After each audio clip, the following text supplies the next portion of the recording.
New Vegas is a beloved game for many reasons that still stands up as one of the favorites of the franchise. Fans cite the writing, the atmosphere, and the world building as some of the reasons this is a truly special game. There are so many small interactions you can have with the world, and choices which can affect the story of the game in many ways, and even veteran players often find out about new choices and interactions after many playthroughs. Normally when you play New Vegas, you play as the main character. Everybody has a quest for you to do, a problem for you to solve. You get involved with all of the major players and achieve unprecedented status in the Mojave. Thinking about this made me curious. Does Courier 6 survive the Mojave through their unique circumstances? What would life be like as an ordinary scavenger? The kind you pass along the road and trade with for a couple of bullets and a stim pack before watching them wander off and forgetting all about them. I decided to test this out by starting a new run with restrictions. First of all, after we meet with Sunny Smiles and obtain the varmint rifle, we won't be doing any quests or turning in any rewards. We won't allow any stealing from obviously occupied locations, no murder or killing people for the sake of getting their possessions, no quick riches from gambling. Just honest scavenging from the wild and abandoned locations and selling what we can collect ourselves. We'll be playing on normal difficulty with hardcore setting on, so we'll have to find a way to feed ourselves and a place to sleep. No using Victor's Shack or other common free player homes. Scavengers have to treat every day as a life or death scenario, so we'll be playing Permadeath. Any deaths and we'll have to restart the run from a save just outside Doc Mitchell's house. No fast travel is allowed. I must travel in and out of any places with full danger as a scavenger would. Finally, I turned the HUD entirely off with the opacity slider. This wasn't hard-baked into the rules, but just something I decided to try because I felt it might be more immersive. So we had our rules, but we needed a goal. What would be a mark of success for a common scavenger? The first thing that came to mind for me was, naturally, passing the credit check to make our way into the walls of New Vegas and find a new home in one of the Strip's establishments. To finance our way into the Strip, we'll need to pass a check of 2,000 caps. We won't have to pay this amount, just prove that we have that net worth. We made a basic character, Scavenger, and set up some pretty basic stats. For once, I didn't dump all of my points from charisma into other skills, since I wanted to have access to some of the bartering perks if the run lasted long enough to level up that far. I tagged lockpick, medicine, and survival, as I figured that getting into locked areas would be useful, as well as stretching the utility of any healing items I would be able to come by. Finally, for traits, I took Good-Natured and Logan's Loophole. While this is Permadeath, my gut told me that the skill gains from Good-Natured would be more useful than raw combat skills. I took Logan's Loophole as I figured we wouldn't get anywhere near level 30, but double duration of chems and no addiction could absolutely save us from an emergency situation. I always forget that taking traits here is optional. For roleplay purposes, I like Good-Natured, but I would probably do without Logan's Loophole if I were to do it again. It didn't end up being a major factor in the run, it just feels a little too exceptional for a common scavenger to have that ability. Before leaving Doc Mitchell's house, I dropped the starting equipment in a big pile on the floor as payment for his services. I figured it was fair game to take a kitchen knife off of his shelf, so I would have a fallback melee weapon. And I kept the starting binoculars, as I felt they would be in character and also a nice addition to having no HUD for the playthrough. We headed to the saloon, met Sunny Smiles for combat training, and acquired our varmint rifle. Now the real game could begin. Alright, so the very first place to go usually is the schoolhouse. We'll need our trusty knife.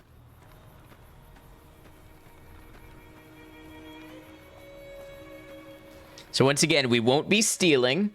We won't be taking stuff from any occupied homes. And it's all about scavenging. We're not going to be murdering for profit.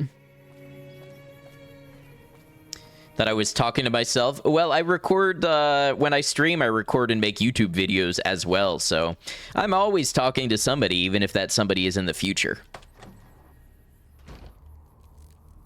All right, we have some mantis. The schoolhouse was a dry run of sorts for what scavenging would look like under these rules. It's filled with mantis nymphs, which aren't really a threat at this size, and let us experience some combat. I'm already really liking the looting without a HUD. It forces you to really use your eyes in determining what's useful loot, and it immediately immerses you in a way that you don't really get with normal Fallout. I would love to see this as a base game playstyle. Even something as simple as determining what skill magazine you're picking up is a more involved process. Alright, so we have a little bit of money in our pocket. Let's sell off. A doctor's bag would be nice, but I don't think we can afford it yet. I think maize is going to be a really high-value food for us.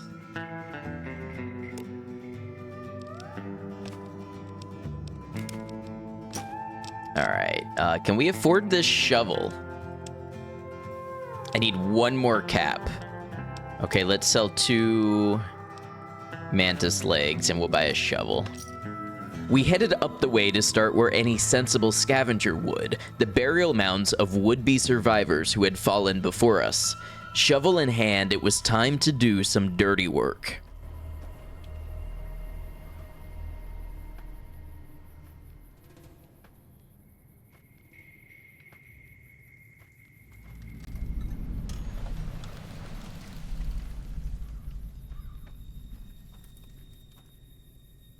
I swear there's usually bloat flies up here. I don't think the draw distance is that low. Okay, we got a 357.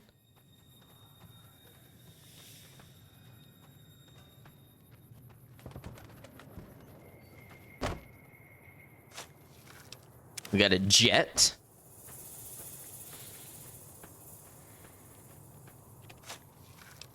.12 gauge ammo. Ooh, a Hydra. Logan's loophole is looking like it was a good choice. More 12 gauge ammo. Let's see. Coyote tobacco, prickly pear, and barrel cactus. We won't take the snow globe because we won't be interacting with the lucky 38, so there will be nowhere to turn it in.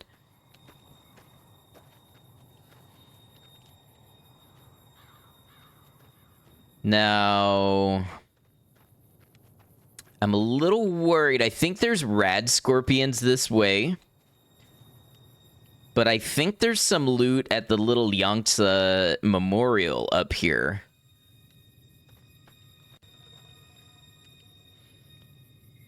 There's also an interesting little shelter we could go loot.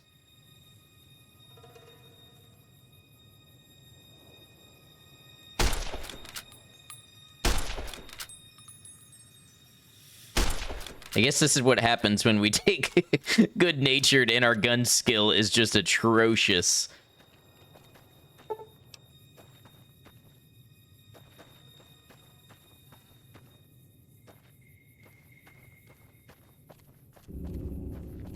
Okay, yep, red scorpion spotted.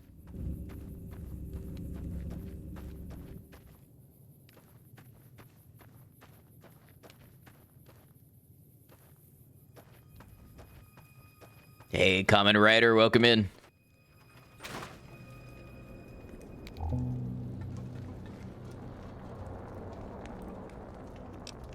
Flamer fuel. Okay, that's got some value. Got some Wonder Glue. I think this is Hydra. Dirty water. Lad's life. Pinion nuts. We'll take some of these scrap electronics. Maize, duct tape. Ooh, a whole first aid box and some jet. Oh, I never even realized there was a golf club here.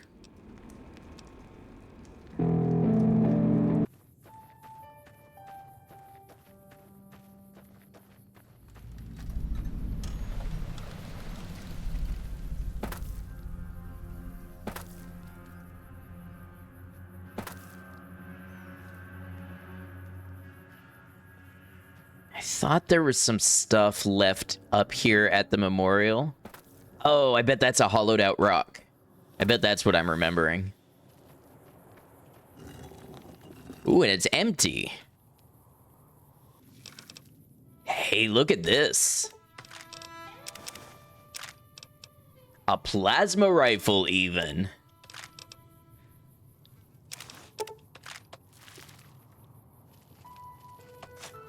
It's a nice cache, right?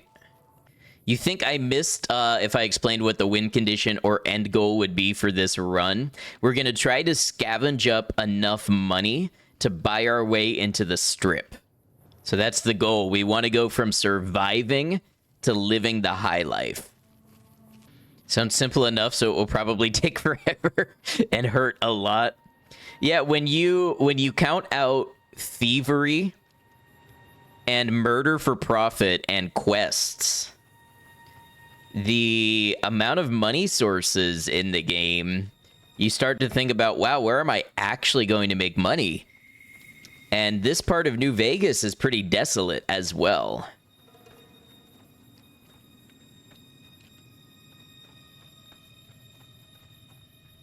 There's not a whole lot here in the way of scavenging. Going to start selling pet rocks at the roadside. All right, so let's see what we can sell off. It's funny because so much of it could be useful right now that it's hard to know what to keep and what to sell. Oh, I thought these were pinion nuts. They're white horse nettle. Let's go ahead and sell those. Oh, and the flamer fuel, I doubt we're ever going to carry a flamethrower. Let's focus on ammo for guns we have. So we'll buy a bunch of 38 special rounds because those will keep the 357 working for longer. And let's buy 20 of the 223 rounds. So that's the same theory for the varmint rifle. That'll be a start. Pleasure doing business with you.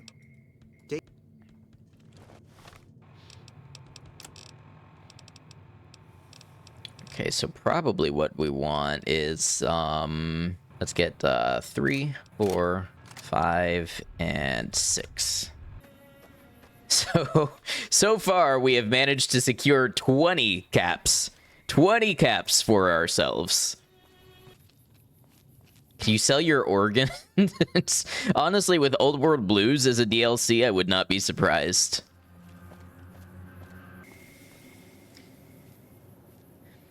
What about pillaging corpses after self-defense? It's allowed. We're not going to try to play that way, but it is allowed. Like, I'm not going to try and intentionally go somewhere dangerous to get somebody to shoot at me so that I can kill them, you know? Hitting the road out of Goodsprings, we stopped by to clear out an early game classic location, Gene's Skydiving. Grabbing the key on the desk here will allow you access into the locked locker, no matter your lockpicking level.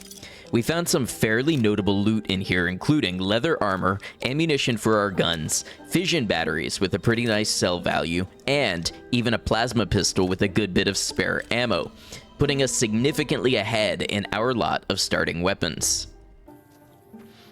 Okay with suggestions? Light suggestions, but I'm not trying to like min-max or have the most efficient route. I'm kind of just trying to put myself into the roleplay perspective of just the normal scavenger in New Vegas who's not the protagonist. You know, what is life like for them? What are the opportunities available? So I guess that's what I would say. Think of it more like a roleplay than a hardcore challenge.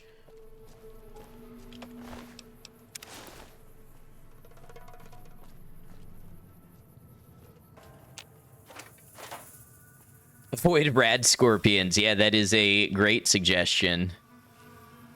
Are you robbing me? I don't want to be robbed.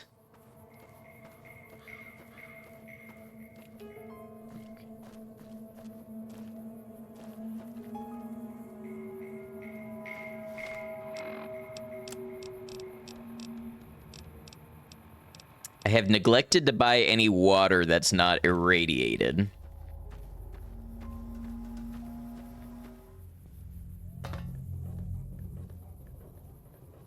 Oh, here we go. We got some food and a doctor's bag. Amazing. Wow, we're going to be eating good for a minute.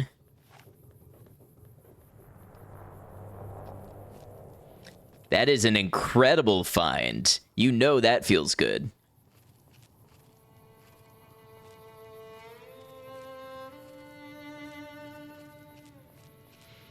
Love the exploring aspect in the open world. Yeah.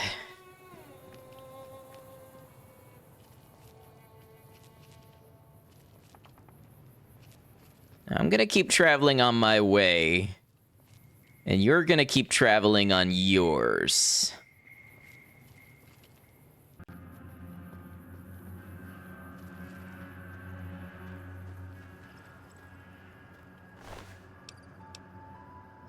Oh, previously when I had found this bright follower, there was a recharger rifle, which I was really looking forward to because the recharger rifle, it slowly recharges ammo as long as it's in condition, so it doesn't use up ammo. But a plasma pistol is not a bad pull because we already have one, and more ammo for it's going to be really good.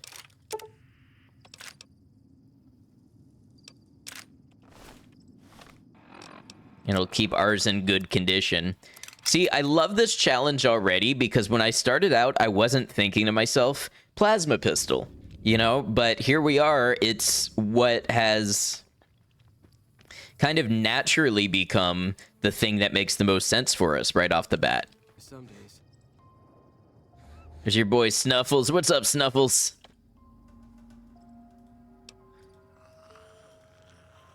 Oh, do I have medicine 30?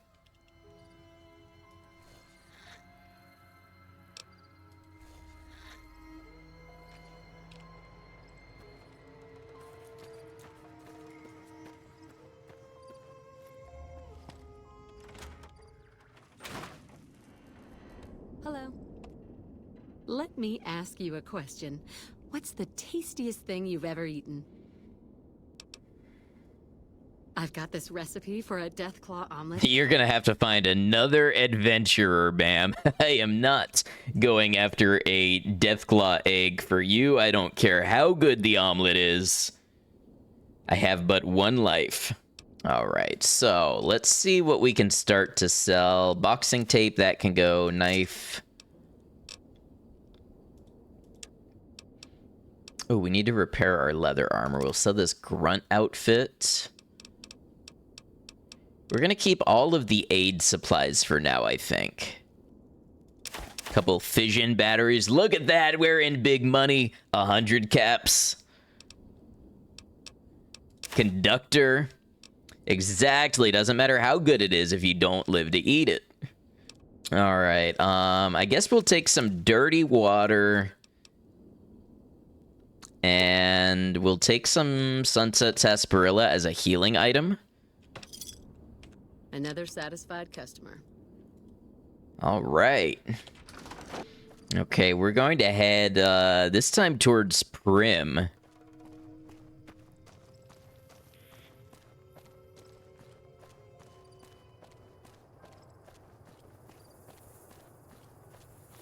I'll be honest, a lot of our prospects are not amazing until we make it around to about Novak. The sun sets on this scavenger's first day after being rescued from a shallow grave in the Mojave.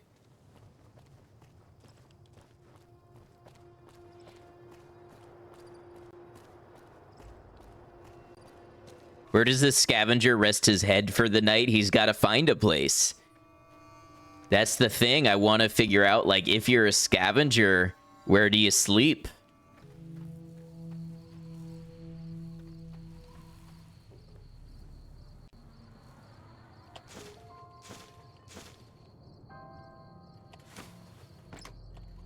Okay, the reason I'm grabbing some of those, they should be empty soda bottles. They're empty Nuka-Cola bottles. You need the item specifically labeled empty soda bottle, and that plus prickly pear fruit and maybe something else will allow you to make purified water at a campfire. So the grilled mantis leg also needs wine and honey mesquite pod. Okay, good to know. Those things are worth keeping an eye on. The honey mesquite, they're all over the place. Funny story, when I went to the Prospector's Saloon in the real Goodsprings in Nevada, I recognized those plants because they look just like the ones in the game, and they were so faithfully reproduced in the game. I'm like, oh, I recognize that. With no HUD to tell you when you're in caution or in danger, it's interesting how you start to perceive the movements and body language of the enemies. I never noticed it before, but it almost seems the geckos alert to you and give a warning indicator before outright attacking.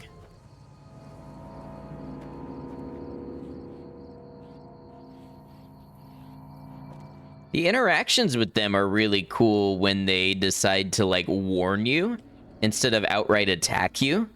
I've legitimately never realized that was behavior until now.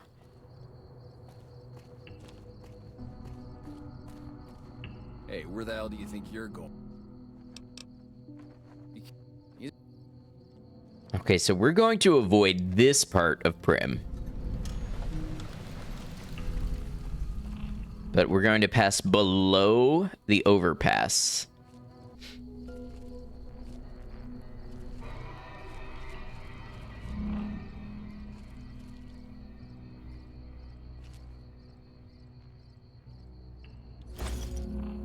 Oh, that was stealing.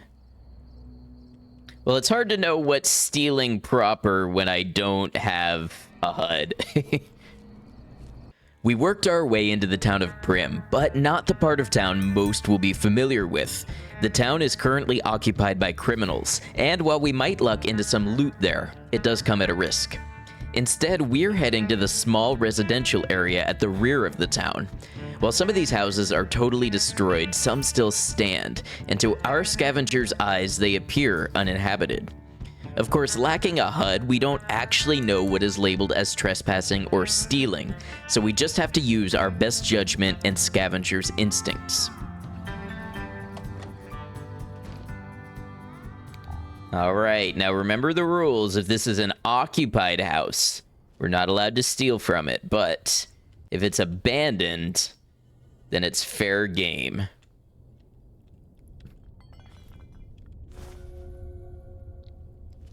Well, that karma told me that was stealing. Ooh, purified water.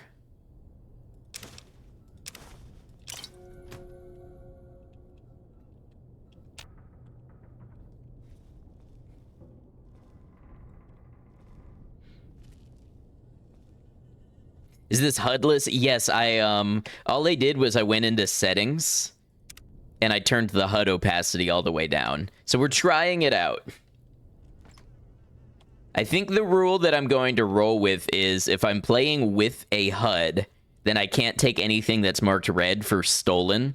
But since I'm playing without a HUD, then I have to use my best judgment and roleplay being a scavenger who, you know, is a scavenger, not a burglar, not a thief. So anything that's visibly still occupied is a no-go, but anything that looks abandoned, we can do.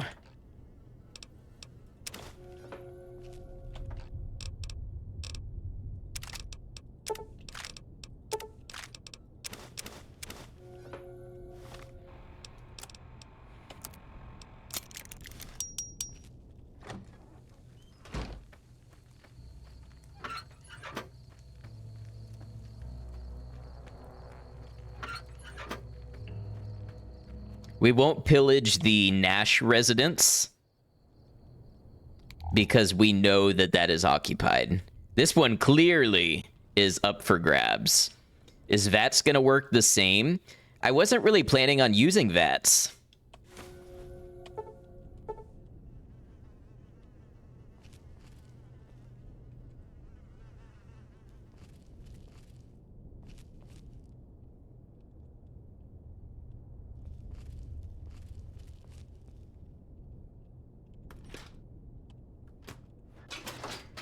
That pilot light is worth some money.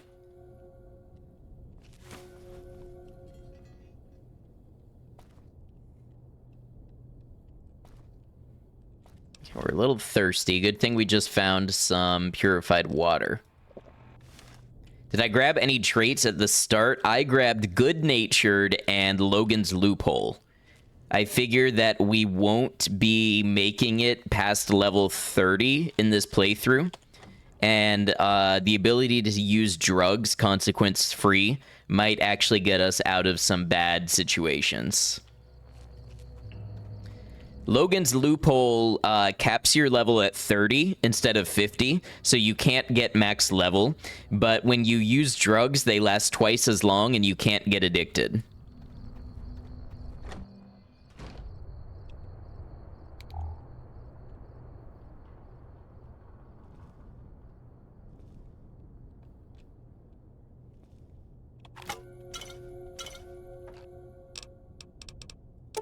Ooh, another 9mm pistol. Love it.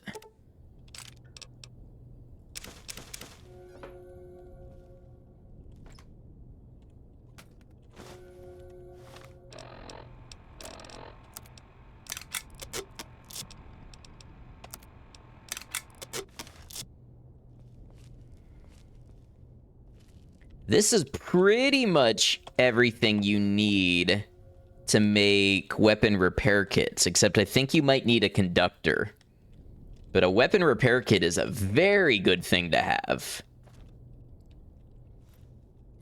No Wild Wasteland. I'll be honest, I've been playing this game since release. I've seen Wild Wasteland enough times.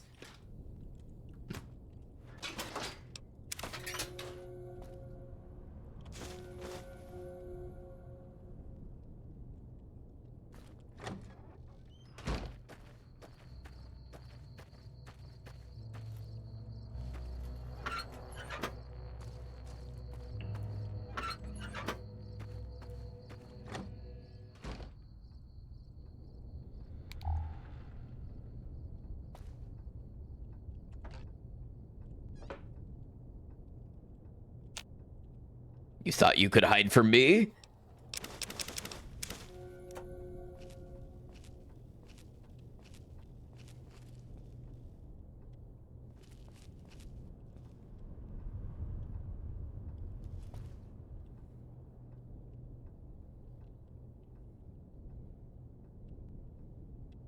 If I pick up the star bottle cap, then I'll have to deal with Malcolm Holmes. So I'm leaving it. Hey, we found some wine. Okay, remember, now we just need honey mesquite. No, I don't like the look of this meat here, so we're just not going to take it. Simple as that.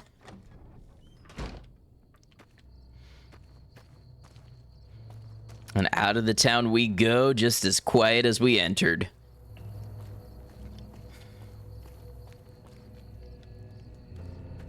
Fallout New Vegas has a map design that sort of guides the player to go the long way around the map to reach New Vegas.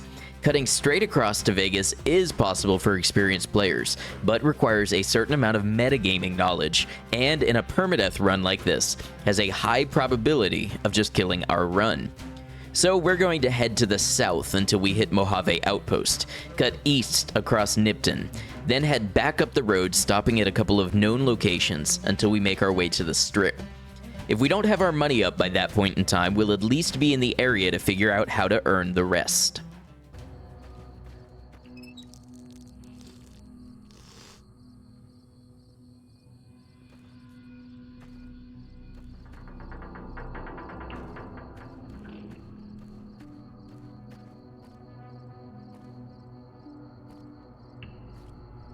Remember to look out for honey mesquite. There it is. I don't know if I have the survival to make this recipe, but...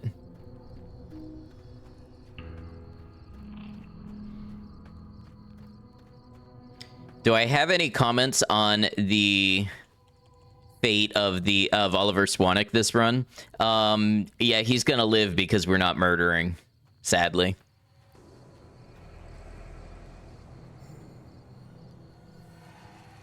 We have a Poseidon energy up here on the right.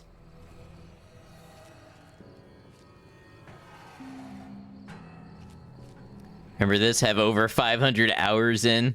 Yep, it's a classic. Having no HUD definitely makes this more spooky and makes the ambiance even more threatening. I love it. Because you can't tell how much health you have. You can't tell how much ammo's in your gun. You don't know if you're about to be spotted.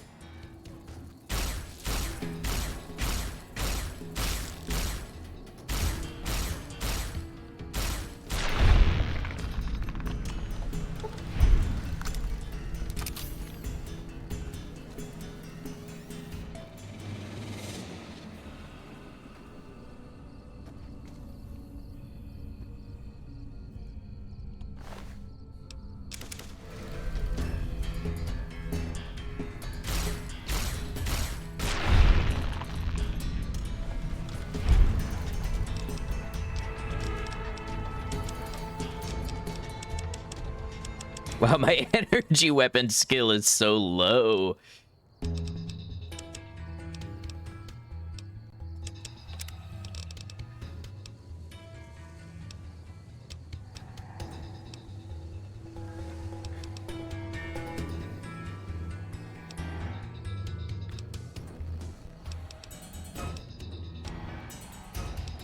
I'm gonna do a rare thing. I'm gonna take Swift Learner, because I don't think we're going to max level this run. Was that honey mesquite? Good eye, Borealis. It was. I found a little in the wild as well. Let's see. Radioactive gumdrops. Cram.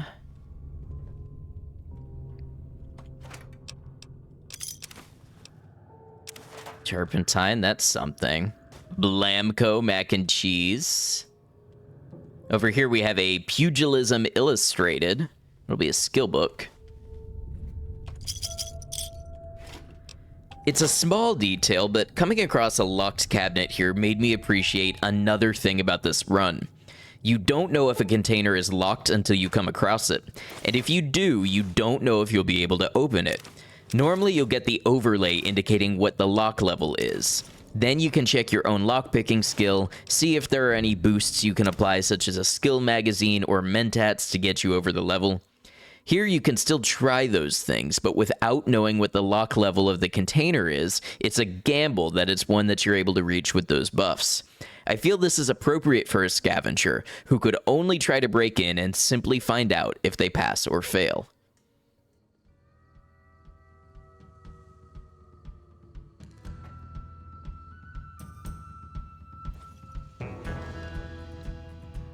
The backs of abandoned trucks continue to be a great boon for us, with a surprising amount of goods that you would think would have been picked clean by now. In one, a couple of ammo cans with some useful ammo. In another, scattered crates of produce. Picking through these boxes and seeing what's inside somehow feels much more fulfilling than hovering my crosshair over and getting an item description. We follow the road on up to Mojave Outpost. This is a great place for a scavenger or trader moving along the road. One of the only places to stop when moving through this area. Security of NCR patrols, trading, food and water supplies at the mess hall, and other essential supports.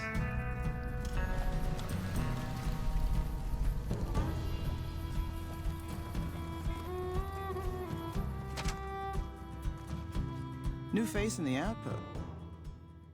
Is this the one with dog meat, or is that 3? That is 3. Well, to be fair, Fallout 1 has dog meat. Fallout 2 kind of has dog meat. Fallout 3 has dog meat. Fallout 4 has dog meat. Fallout New Vegas has Rex.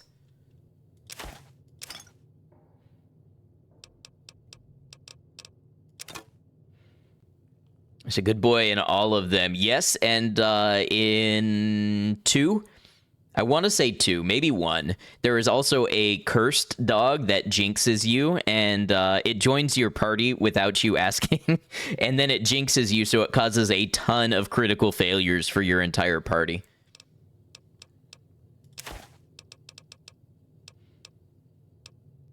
You know, back when critical failures mattered in Fallout.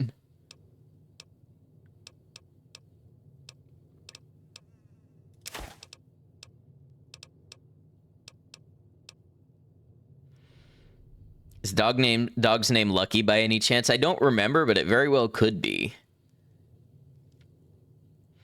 What did the best Fallout game, Brotherhood of Steel, have? Balls. Balls energy drinks.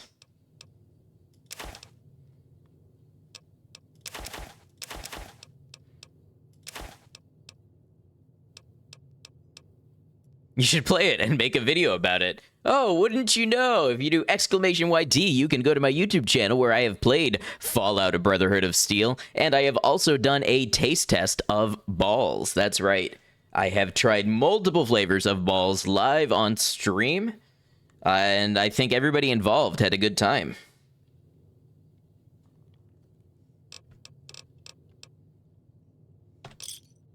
$337 caps. Fine then.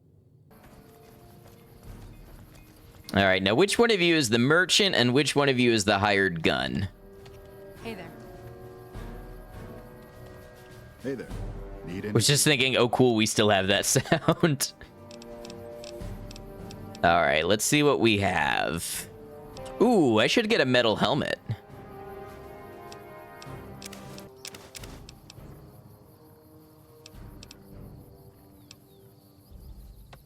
And we're back down to 160 caps.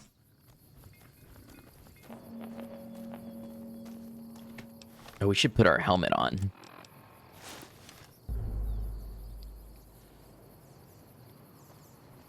Now that's a good-looking scavenger right there.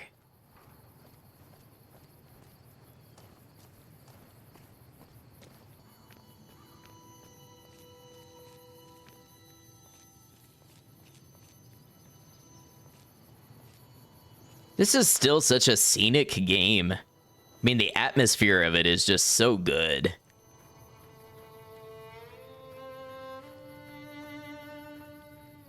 Isn't there a mole rat named Betty in one of the games? I don't have memory of it, but that doesn't mean it's a no.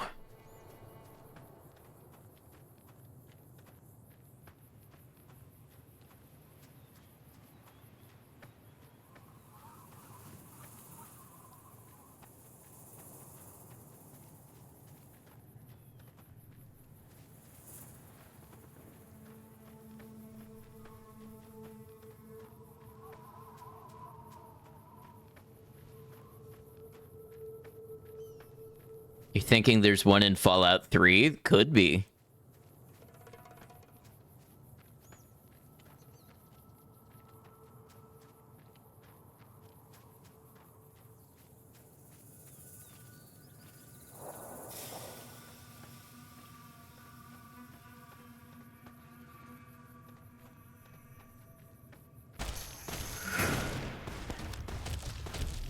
How's my health?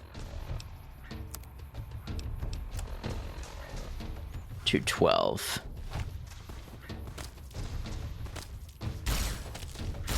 Back off.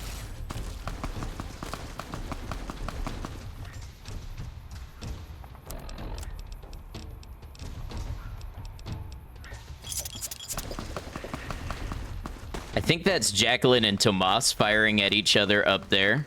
We've got we've got multiple rounds of fire going on.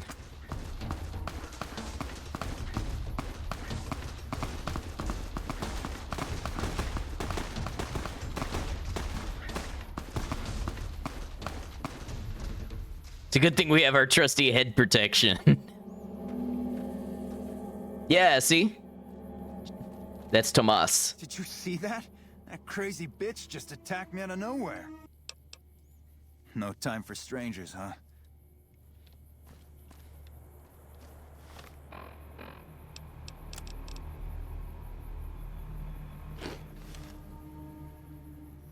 See if we can find Jacqueline's body.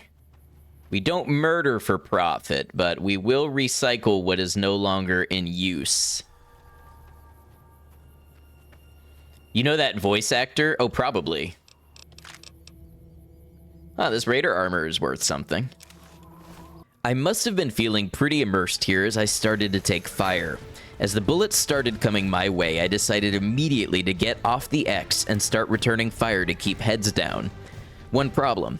Characters in New Vegas don't respond to this and never have. They will run fearlessly at you through gunfire. I know this. I've played the game since it came out. But for some reason, I started slinging plasma downrange, expecting it to have a suppressing impact. I think the lack of HUD is putting me in a mindset closer to a tactical shooter experience. Yeah! Goodbye.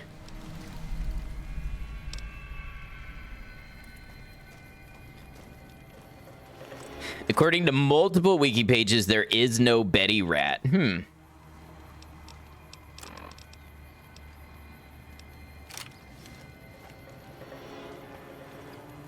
Liam O'Brien. What else would I know Liam O'Brien from?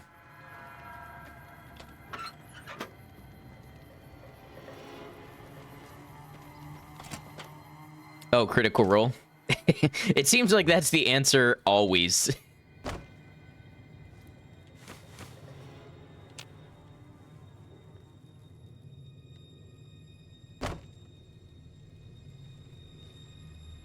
Ah, weapon repair kit. That's rare loot.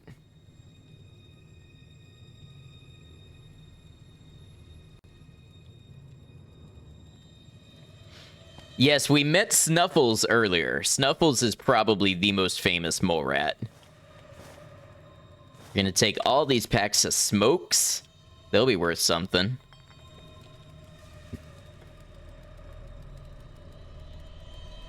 Also a voice in Ergo Proxy? Who? I mean, who in Ergo Proxy?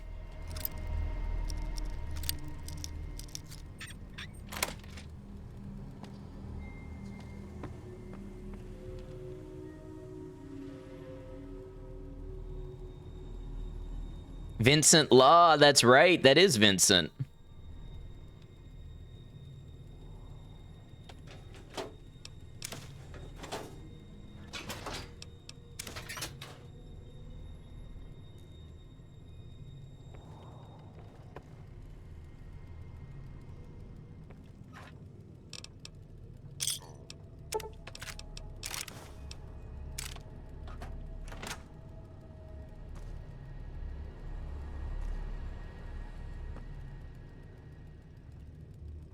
Okay, how are we doing on sleep?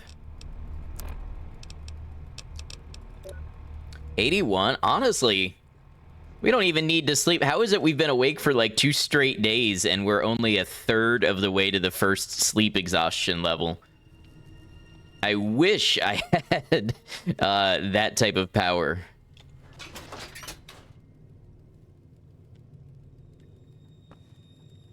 Dude screamed so hard his vocal cords started bleeding.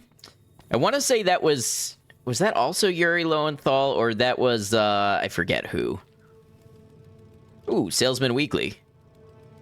The adrenaline of surviving alone in the wastelands. Yeah, but the thing about adrenaline is after you've had an adrenaline dump and things get quiet, you tend to get, like, at least in my experience, you tend to get, A, depressed, and 2, super tired. So you tend to crash once everything is, like, cleared. Also drugs? Yeah, but we haven't taken those yet.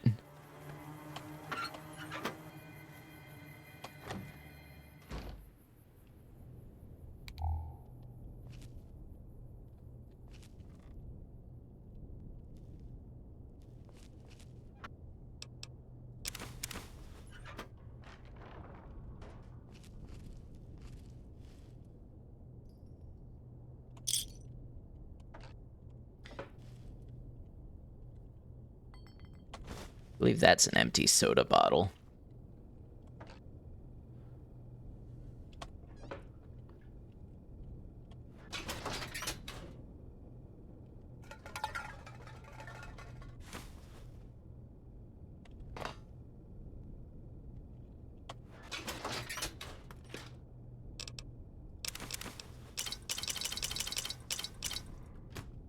Now that's some valuables right there.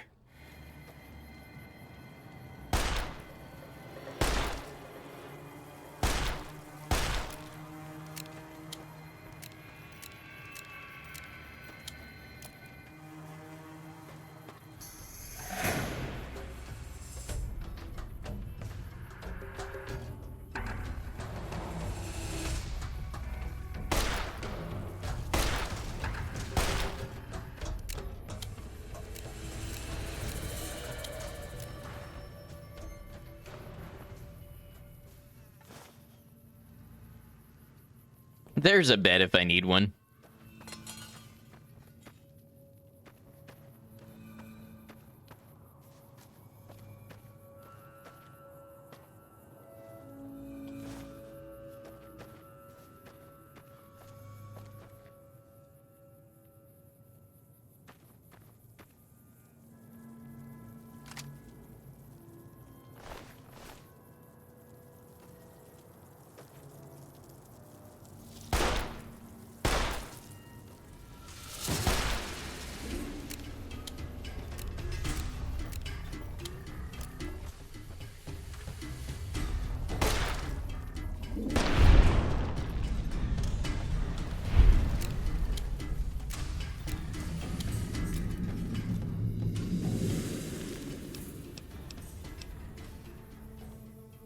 Actually, I might have a machete that I can repair.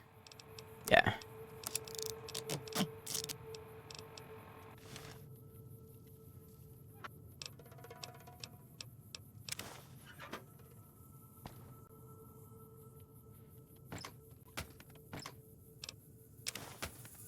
Got a good little pile of stuff to sell if we can get to somewhere with a merchant. You want to be careful with these houses, too. One of them is set to blow up.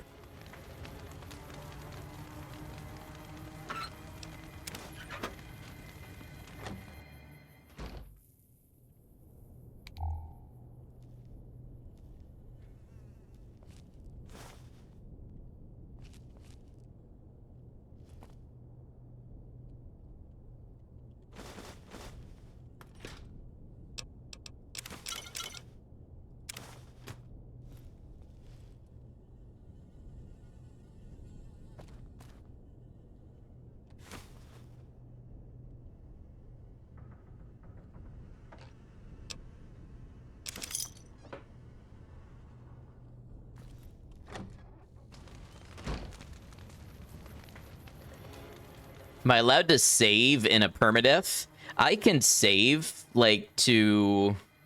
You know, I can put a save here that I can reload if it crashes or something. But I can't just reload because I'm in a bad situation. I have to play it out. And this is one of those bad situations that I think... we're going to approach thusly.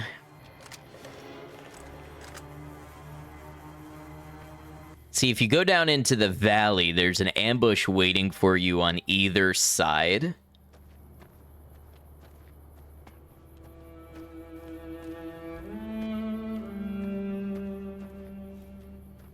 Now, if we go this way, we still get the ambush from at least one side, if not both, but we're at least not in a valley with people firing directly down on us.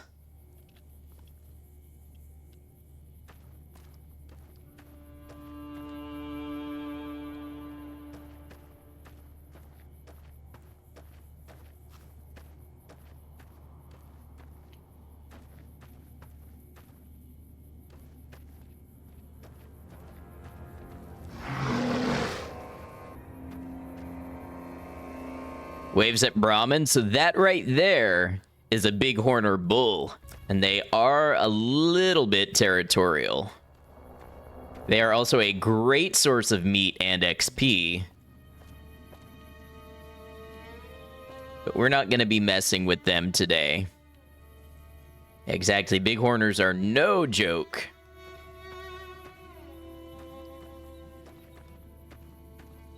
Now, somewhere on this part of the valley, are either Vipers or regular bandits, and I forget which. You know what? I forgot I have binoculars.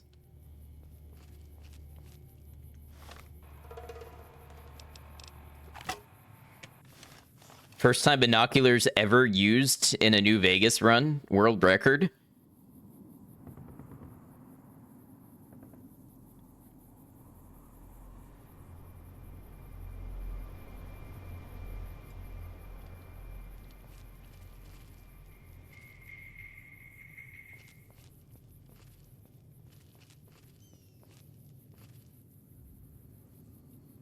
Can't see what kind of weapon they have.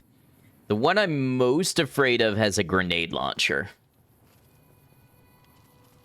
Or a grenade rifle. Honestly, did not know you could actually use them. Yeah. Learn something new every day, don't you? We snuck our way across the ridgeline, carefully avoiding the ambush of the valley and making our way to the next target location. Okay, so this is Wolfhorn Ranch, which in the PS3 edition of the game, or the original unpatched version of the game, I swear used to be called Ulysses Ranch. And the implication being that it was used as a home by Ulysses, who you meet in the Lonesome Road DLC. Yeah, I have vivid memories of it being called Ulysses Ranch.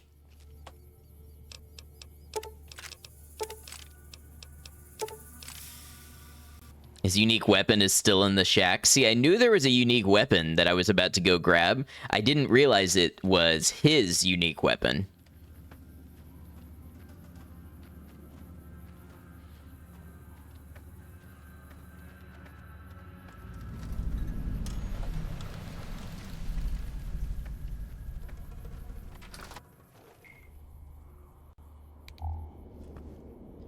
Here it is right here.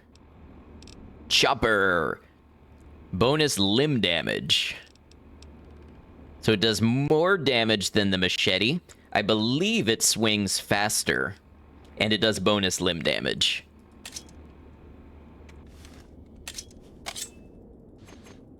I mean, it's a fast weapon.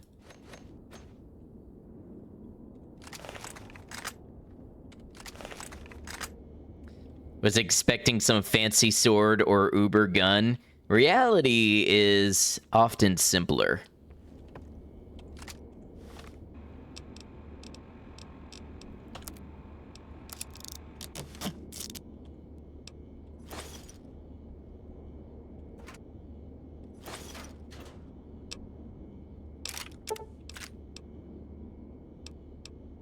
Oh, metal armor would be kind of nice.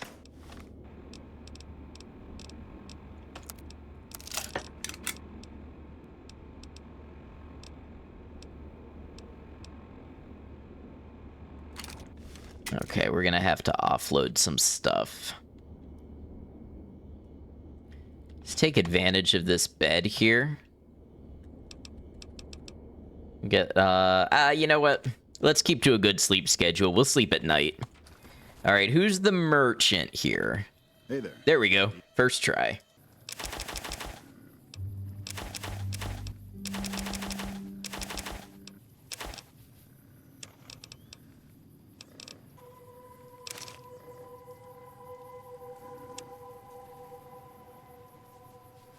Something you learned from Ash was to look at the immediate area where a skeleton is found, and it will tell the story of how they ended up there. Usually. It's a weird thing that most of the skeletons in Fallout are, like, still held together and fully articulated, because what is holding them together 200 years later? You know what I mean? What kind of force is holding the skeletons in a rigid, person-like shape?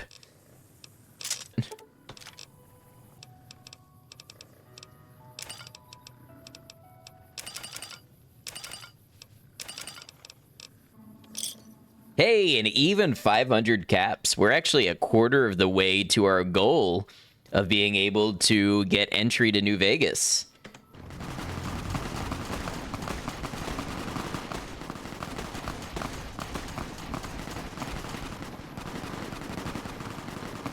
You all know the motto on the channel here, right?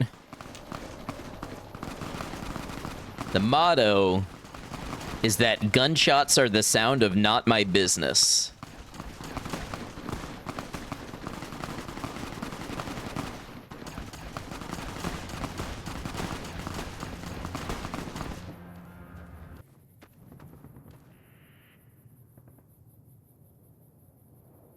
Is that what I think it is?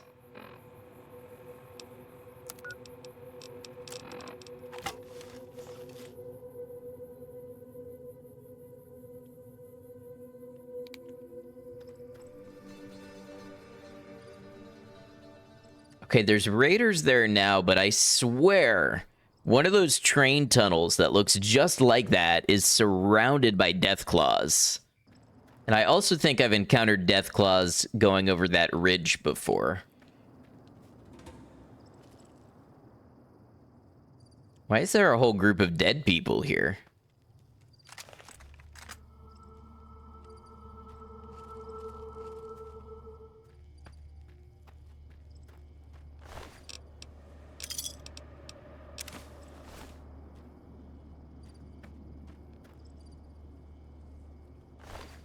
Somebody had some deadly aim here. 2 out of the 3 killed with headshot. Oh, 3 out of 3 killed with headshots. This is... We found where the actual protagonist of the game passed through.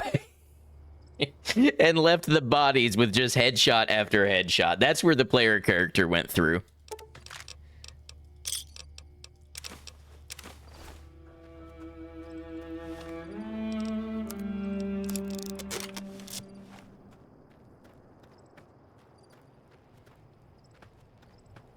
Garrus was here. Might as well have been. Protagonist left the spoils for us because they're already too rich to care and or over encumbered. Exactly. You see, scavengers like us, we provide a valuable service to the wasteland. They're already carrying their massive balls. Yeah, but they have a perk that lets them do that with no extra encumbrance. We're the bottom feeders that keep this aquarium thriving. We are the janitor bugs. We are the little isopods and the springtails. McCarran doesn't like it when civilians wander into military outposts. Whomst can I trade with? Anybody?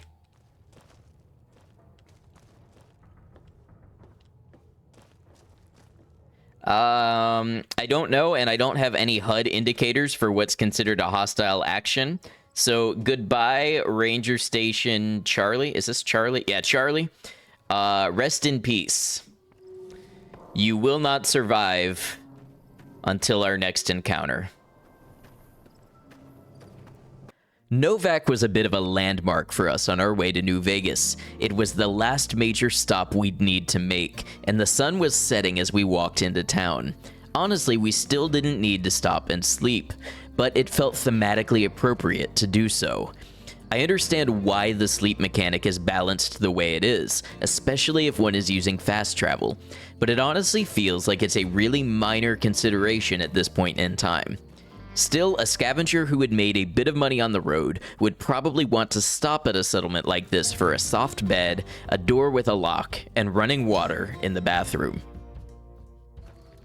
Let's settle in and get a room for the night. Man, check out this nighttime desert sky. Isn't that beautiful? This is what I say. Games need art direction and style and, you know, a sense of identity, but they don't have to be the newest, highest resolution, highest polygon count game to still be beautiful. Well, welcome to you. You look tired from the road. Why don't you relax a spell? Let this fine town take care of you. Let's rent a room. Well, I think that's a fine idea. I'll give you a good flat rate, and you can stay as long as you like. At least until the busy season comes. Sound good? Oh, really? I actually didn't realize that you get unlimited access to the room when you rent it here. We're gonna try not to overuse that. We're gonna try to still move on, but... I'm glad you can stay with us. Your room will be the one upstairs, closest to the lobby side. Here's your key. Let me know if there's anything I can do to make your stay better for you. A busy season being when? Well, this is Vegas, so F1 season, probably. Watch out for strangers. Your favorite games don't have super high graphics or whatnot. If story, characters you care about, and great art direction. Exactly. Okay, so here's the funny thing. I forgot. I was not paying attention to what room she told me. Is this mine?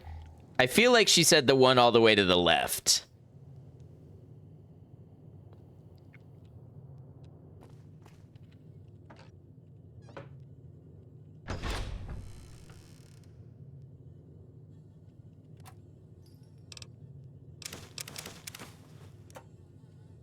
Yeah, I think this one is mine.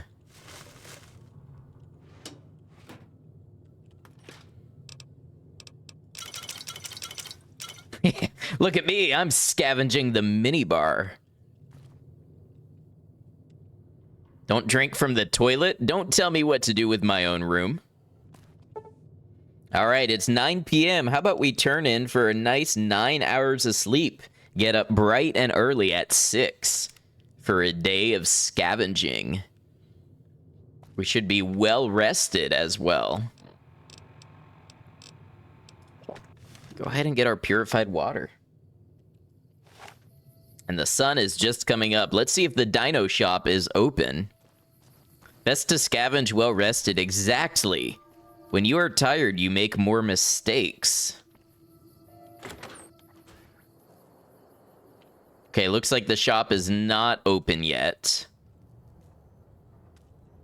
It's okay, I guess we'll get after it.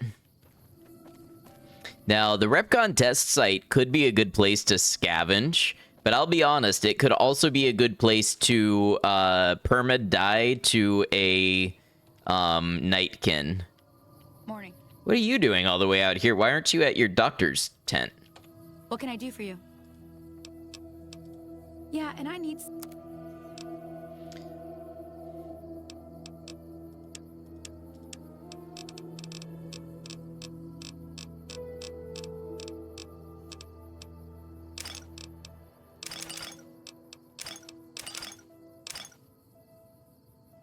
Well, she doesn't exactly pay top dollar, but... No Bark is the chosen one. I've heard this theory.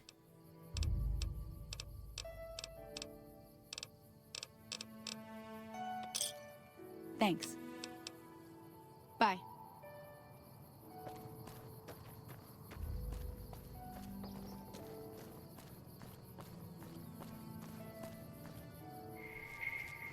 We still don't have a good long rifle. Not one capable of range. Which is what I would prefer to have.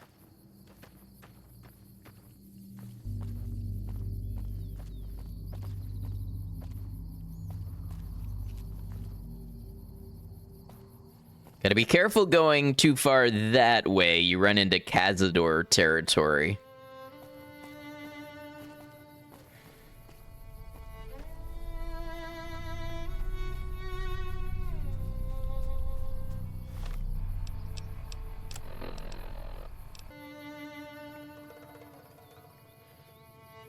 So we have Vipers over there. I don't remember if there are any set up to the right of the road.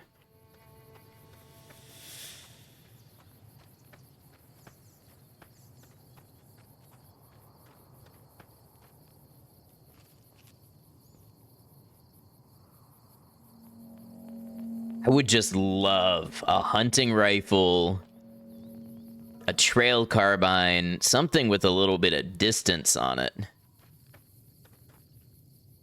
Yep, see, there they are. They're bright orange wings in the distance.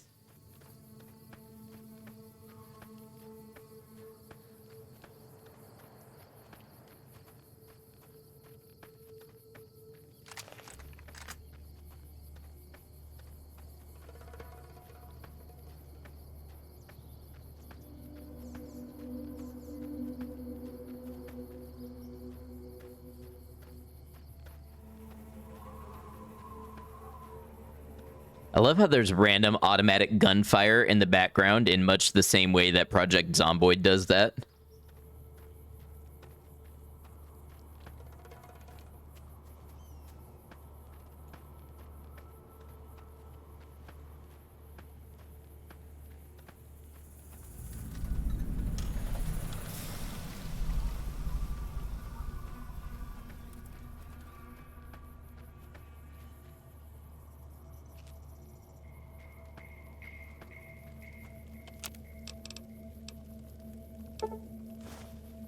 We should have kept some more.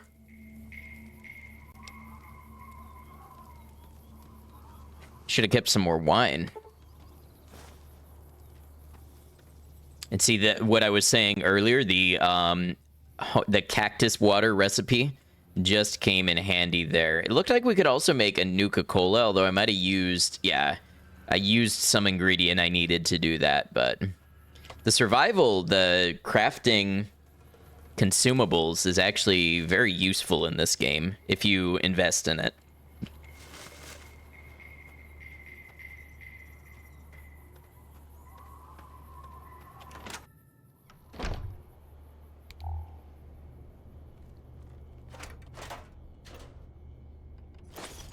Sweet. A couple 9mm pistols. Get mine into pretty good shape.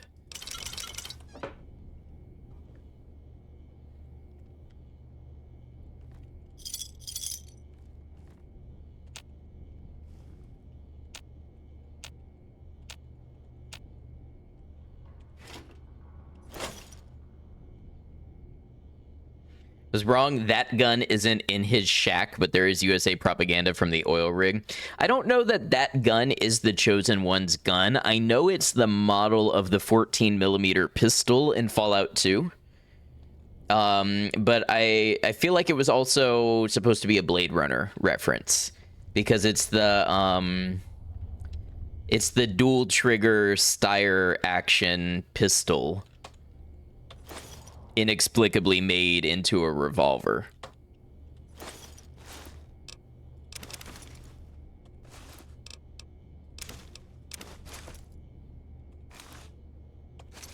When you find that gun, it plays the Fallout 2 theme. Are you sure?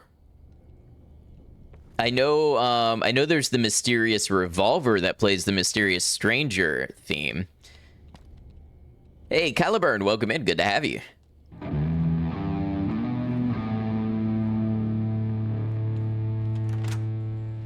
I still don't know that that's evidence of anything, because New Vegas plays a ton of Fallout 2 music. Thank you for the follow also. Or no, maybe it's not the 14mm pistol. Maybe it is a 5.56 pistol in Fallout 2.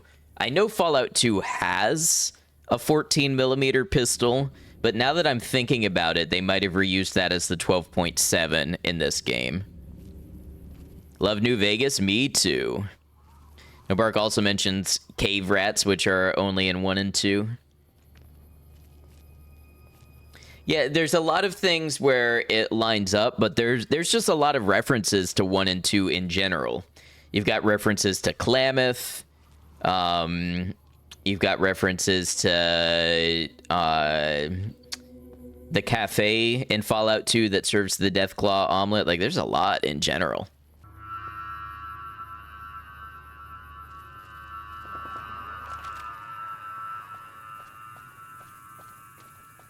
Next along the road, we hit the 188 trading post, another great place for the scavenger or trader to stop.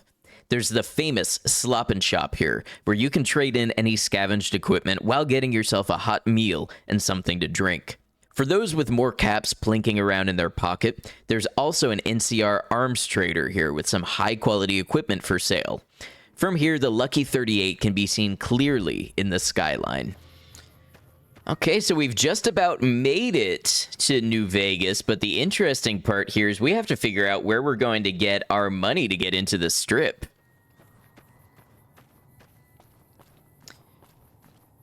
We've got, what do we have to our name right now? 616 caps.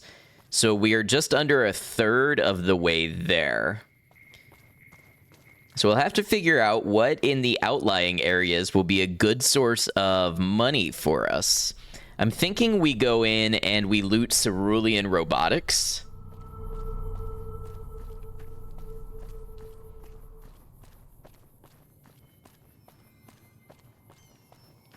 I know we want to avoid the museum, but I don't remember if there's something here at Poseidon that is worth looting. Some of these outlying offices and such are worth it.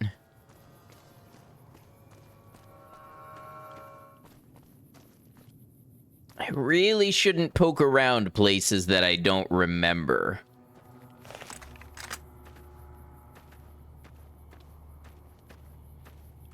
I know the Aerotech office park, I just don't remember the layout and the enemies.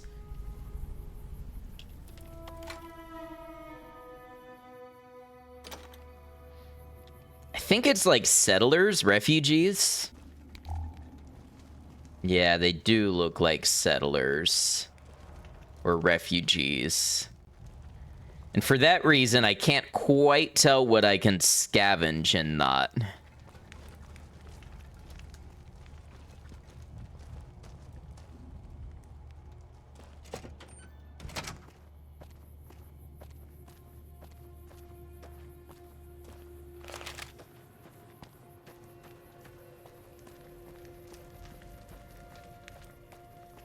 This is a potential resting place. That's actually a good thought. Not that kind of resting place. Grips gun. Any place is a resting place if you cross me.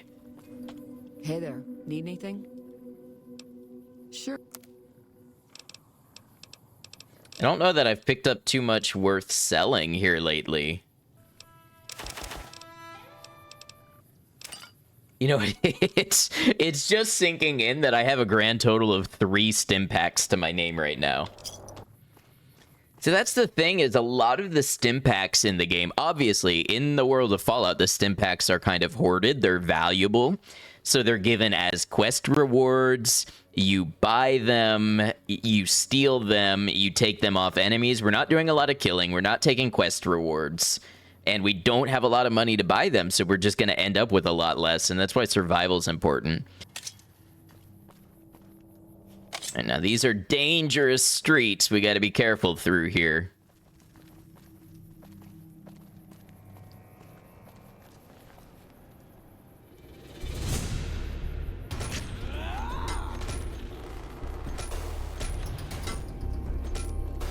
Okay, fine. You want to do it that way?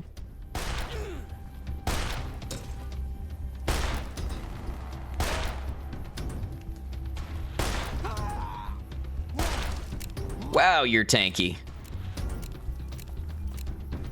Pugman video is fire so far. I appreciate it. Damn it. By our own rules, we shouldn't kill the guy. Notice can't shift my streams down to 720 anymore, probably because of the higher settings I'm capable of streaming at. So the way it works, Wheezy, it's kind of a Twitch problem. Twitch does not provide full encodes unless you're a partner. So instead, they do what's called enhanced broadcasting. Enhanced broadcasting allows you to encode at different resolutions yourself and send it to Twitch so they don't have to do the compute. Your GPU is only capable of so many sessions, and I'm just not able to encode a 720 session when I'm encoding 3 resolutions at horizontal, 2 at vertical, and locally recording.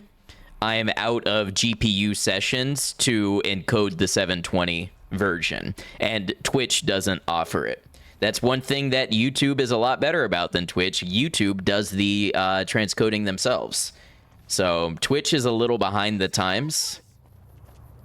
I just don't really have faith that we're going to get the support from Twitch because they're bleeding money in features, not investing in them.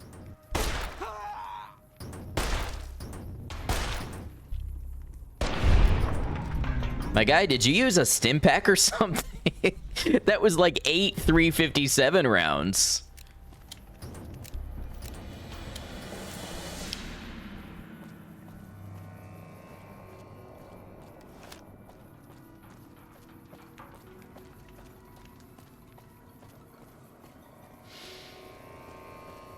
You've got stuff we're not even allowed to sell, people. Must be PCP. Psycho buff. That's what we're gonna call it. Psycho buff.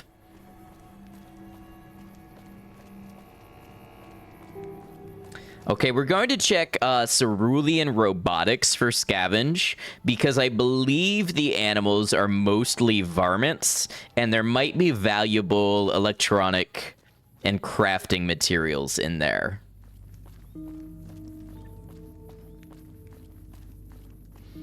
Also Fisto, but we are not the protagonist, so that is not our domain.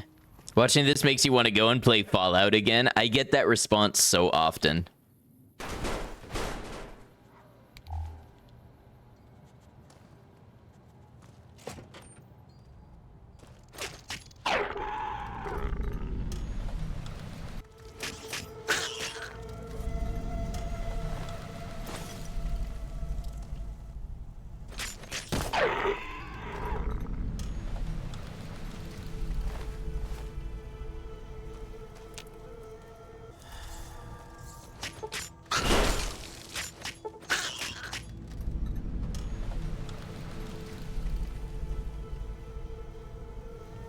You have them all, you're pretty sure? Because you got a bunch free from Amazon? Yeah, they've given away basically the whole franchise.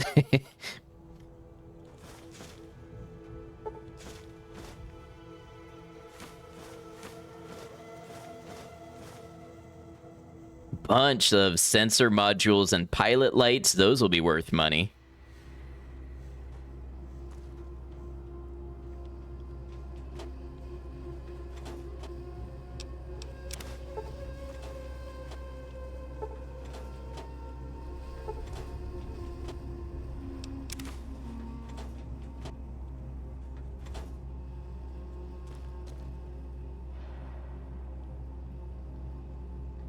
Scrap is worth money if you can find who is buying it. I don't even remember who buys it in New Vegas.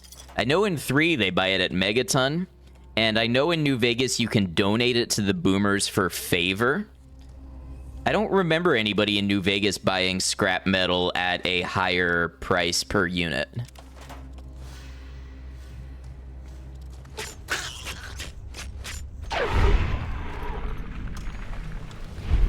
Think Old Lady Gibson does?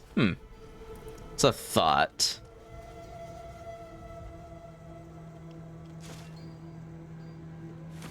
These sensor modules are just, and Wonder Glue, just a much better weight to value ratio though, even if they're buying scrap at a markup.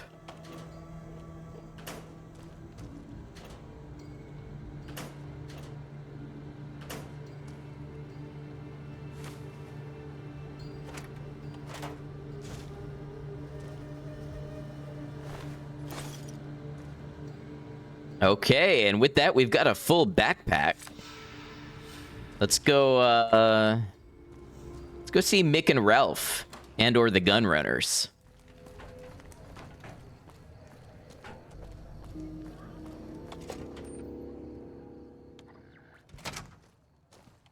If you're looking for guns, talk. All right, let's see here.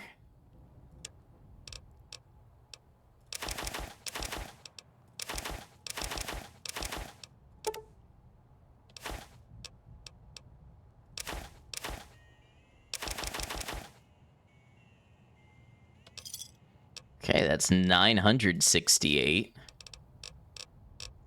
Yo, honestly, I think we're carrying enough value that if we felt like selling it all, we could get in right now. Welcome to Mick and Ralph's. For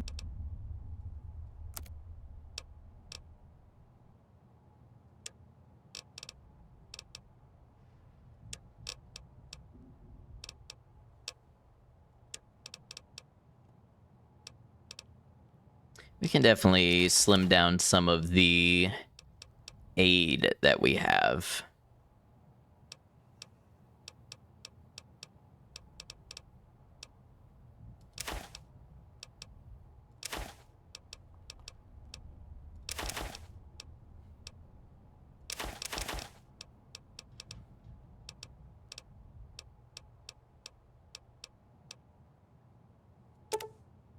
Let's keep the Sunset Sarsaparilla. Okay, I'll be honest, we could get into the strip right now. We could sell our stuff, get into the strip, run would be over. Let's try to head back out and do some scavenging. Hey there. But just know, like, value-wise, we already did it.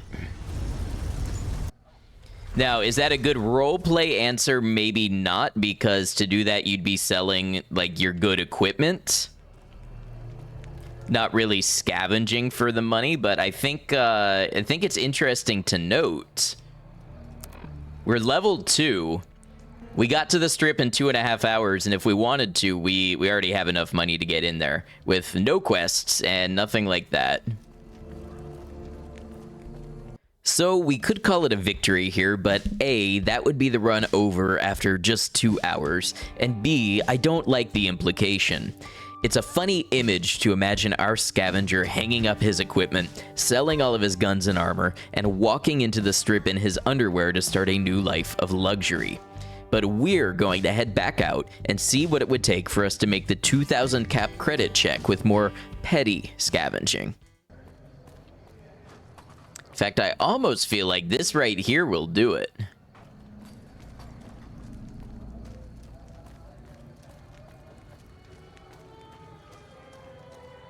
There is a battle site over here.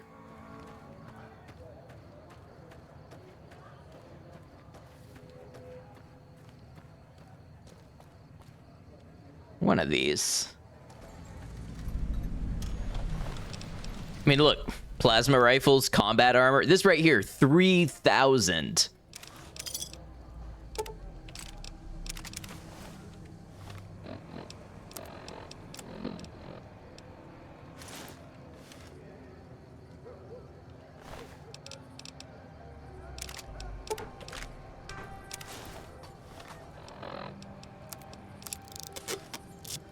Rolling up to the strip in your underwear and counting out exact change to get in just seems a little desperate. Yeah.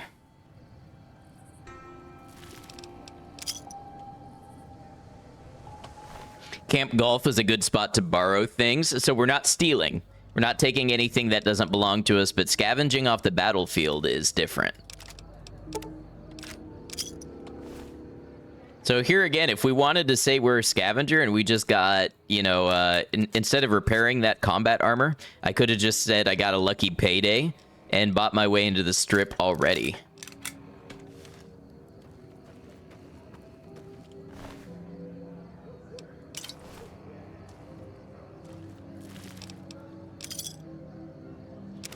Oh, you know what would make the challenge maybe more interesting? Is if you can only sell low value items. Like, let's say you have to do it, but you can't sell anything that nets you more than 20 caps. Or if you said no looting off of bodies, that would be another way to introduce a certain kind of limitation to it. I mean, you could introduce lots of limitations. No looting off of bodies, no selling named unique items. Which I guess is redundant with the whole no selling items over a certain value thing. Some kind of scarcity mod would be interesting. Like dust without all of the dust things. Like just the scarcity of it. Do I know where I am? I do not know where I am. I mean, now I do, but I did not.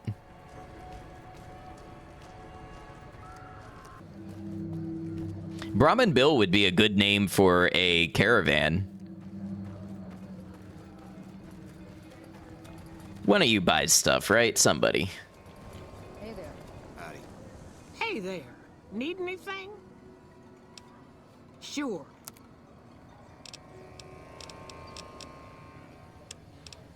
All right, I feel like we're carrying enough guns that we can go ahead and sell. Well, let's sell the leather armor. Let's sell the lever action shotgun.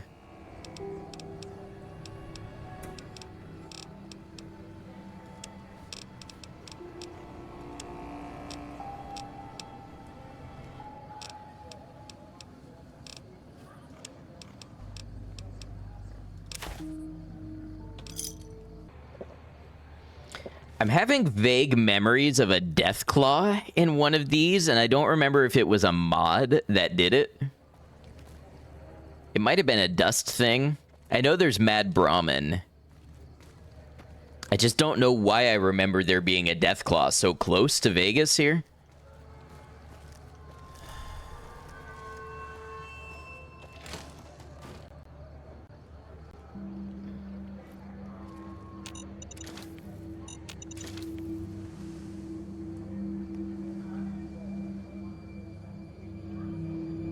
Okay, mines are suddenly very scary. Funny how so many things about the wasteland make more sense just from seeing a different survival mindset. Did you have anything you wanted to expand on with that thought?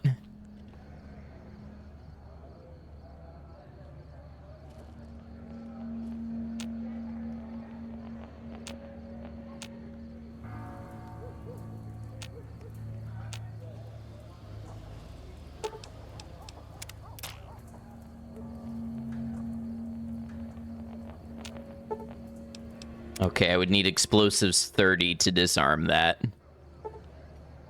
Okay, and that's locked too. Do we have multiple medics yet? No. I was thinking if there's explosives around here, then it would make sense to take a preemptive medics. You know what?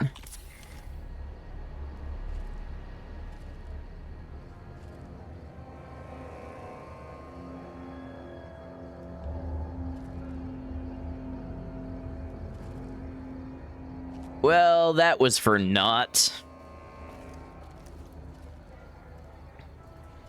But it's the kind of decision you might make if you're out here trying to survive. You might decide if you're going to risk going in an abandoned house that has traps, then maybe you will use one of your precious medics just in case you do get caught in a trap. Because you only got one life to live.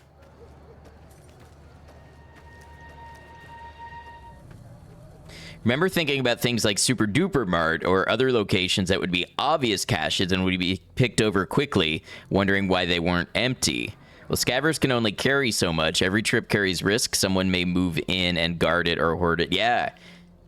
That's what I love about taking a different perspective on playthroughs like this, is it really does make you think about how this stuff is constructed and what kind of world it is. Doing a YOLO New Vegas melee only run. Interesting.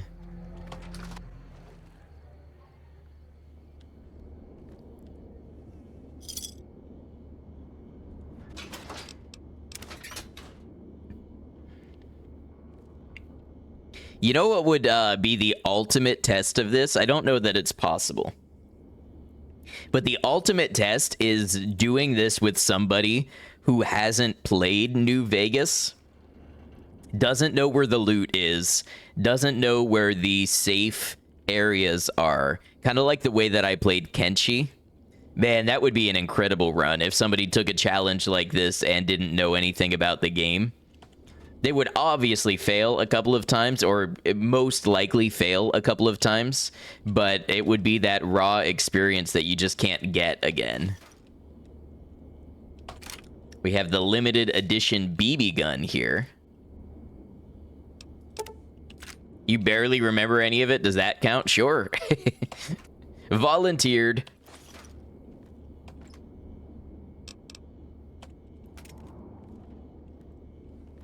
I want to say this gun's got a value of like 200 or 500.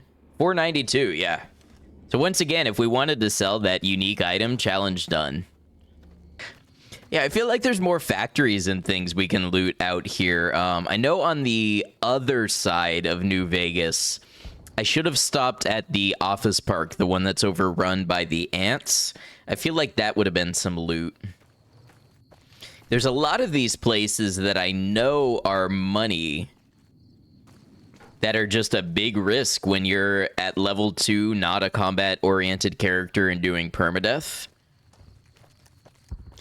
And then there's other ways to make money that I know I could do, but don't really fit the spirit of the run. Like, a great way to make money is just to go and hunt fiends, because they tend to carry expensive energy weapons. You can just sell their guns. make money quick. They're pretty flimsy.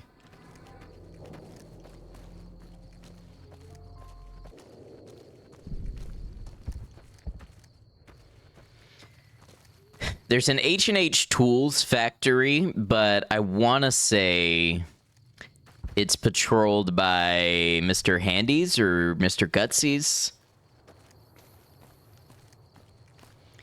And I feel like we could take on Protectrons, but Mr. Handy's and Securitrons, a little bit more nerve-wracking in my current state.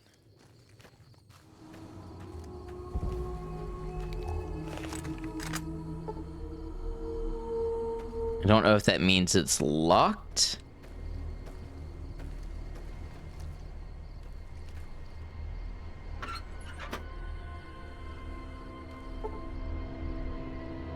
Interesting. I like this aspect too. Not knowing if a door is friendly, not knowing why it won't open, what level lockpicking you need. I think that's very immersive, because the reality is, as a scavenger, you're not going to know those things. Just wandering into a house, you wouldn't know what to expect or how to get in.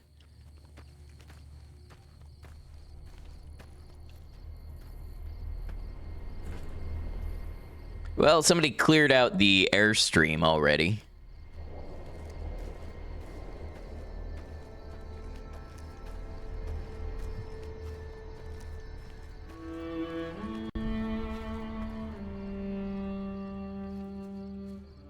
Okay, let's be very careful. Oh. Okay, I was going to try to go in here. Obviously some sort of raider or fiend territory. How much do I need again? I need another 750. And again, to emphasize, we have it. I want to get it in a more scavengey way than just selling our goods and waltzing in. I can try going around around Freeside, but that is going to put us in heavy fiend territory.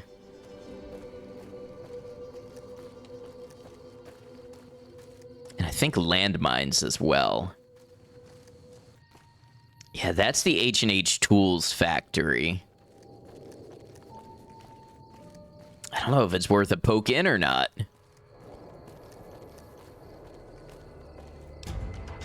Oh, we're level 3 now. Okay. Let's get energy weapons up, and let's get sneak up. And last point goes into barter. Now, remind me, is H&H one of the places that has a bay door around the back? Yeah, no worries, Micah.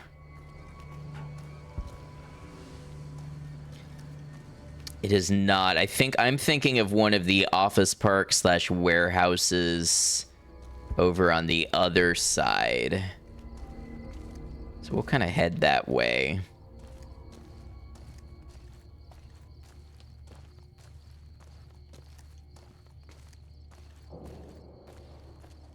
And without the lively music playing, you really feel the heaviness in the air.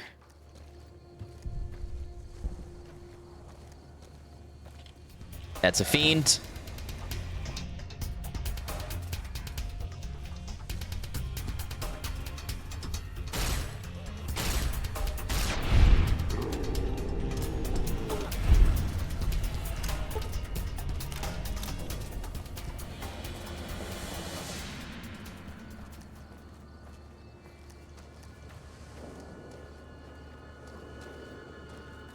Might have some good drugs. Wine, I'll take it.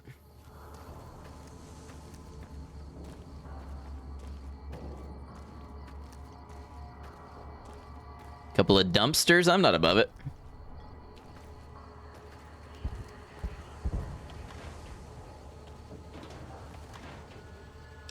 Ooh, 12 bottle caps. That's what your dignity can be sold for. Yeah, so there's the thorn.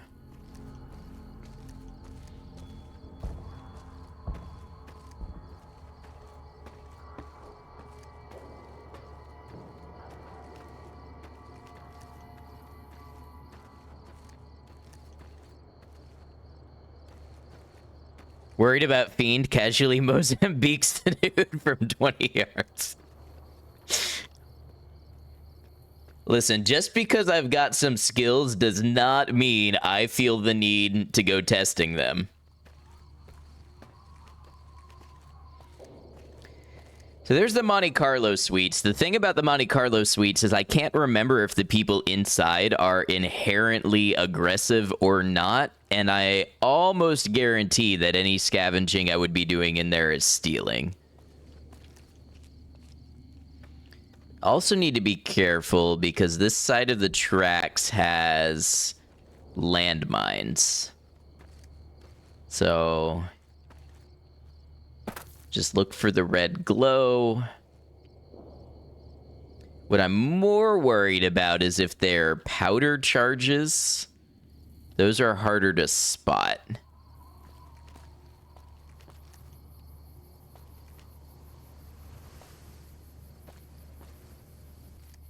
We could check the Sunset Sarsaparilla factory.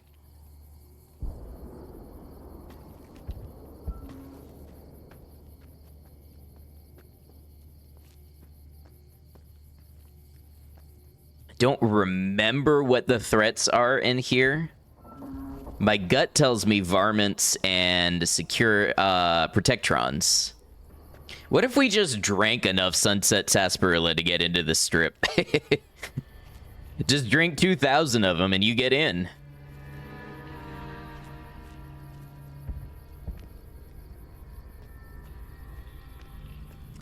Hey, Lord Garzin, how you doing? Garzino? Feel like no scav lasts long without stacking bodies. Yeah, and that's all right. We are just, we're not going out of our way to do it.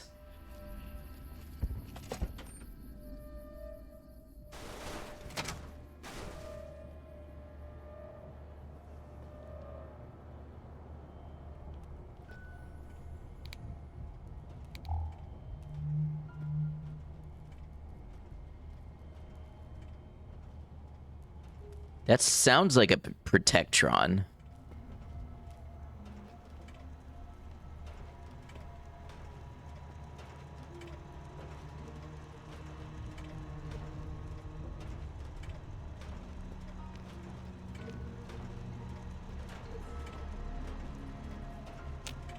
Please step into the open and identify yourself. Now that definitely sounds like a protectron.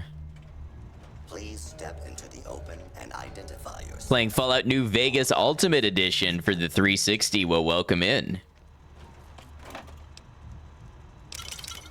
We got some bottle caps.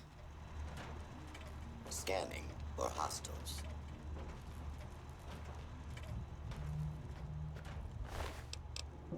Ooh, a fission battery. That's some money right there. Please step into the open and identify yourself. Law-abiding citizens have nothing to fear. Deadly force is in progress. Citizens are advised to clear the area.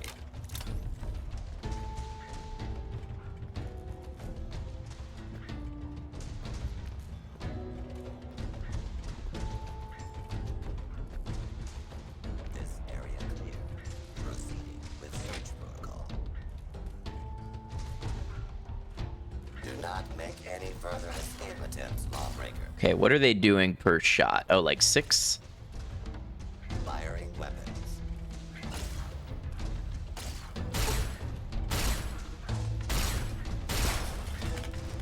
Please take cover until the danger has been eliminated.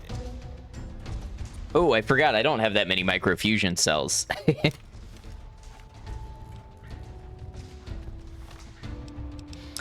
Guess we gotta drink one of these Sunset Sarsaparilla here. Free bottle cap.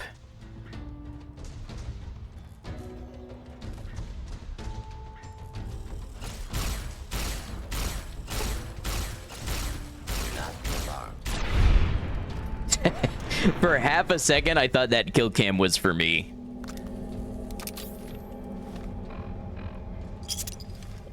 Trying to make an ultimate NCR trooper. Very nice.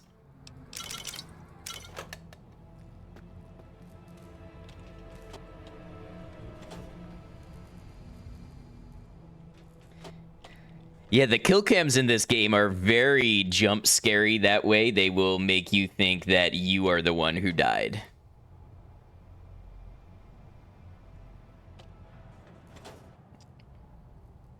Okay, OBS is having a bit of a moment, so if stream is a bit laggy, I apologize. Stream lag there for a bit, yeah. A Nuka-Cola at the Sunset Sarsaparilla offices?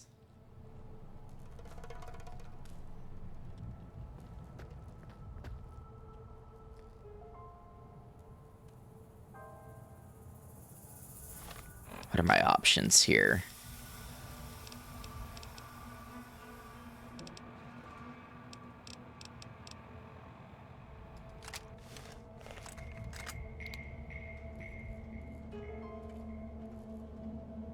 Notice that was in someone's desk. Yes. Oh! Okay.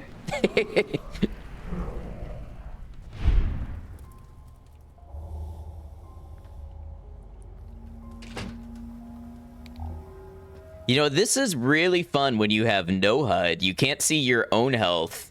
You can't see the enemy health or damage resistance. Like, it's amazing how much info the HUD gives you about combat that when you take it away, you have to suddenly think about a lot more.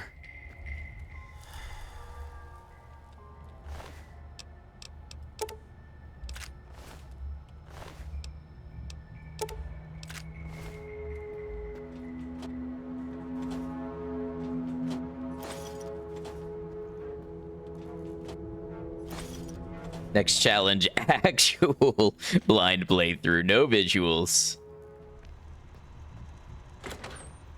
Oh, hi.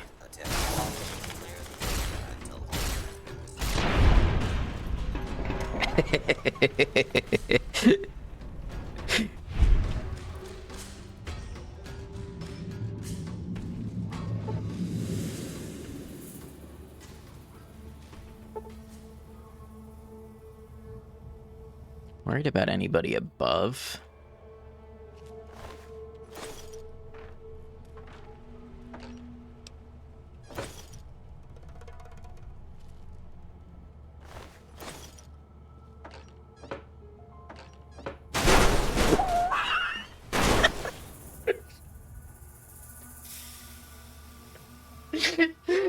What was that?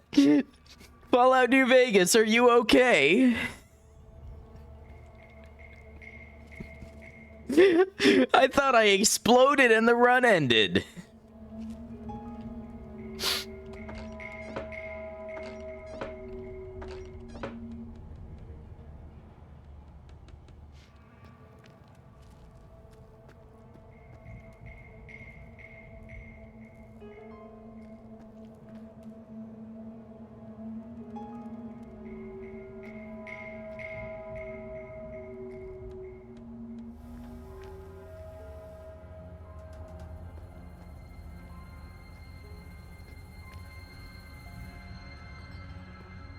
And see, this is why we love games that are just a little imperfect around the edges.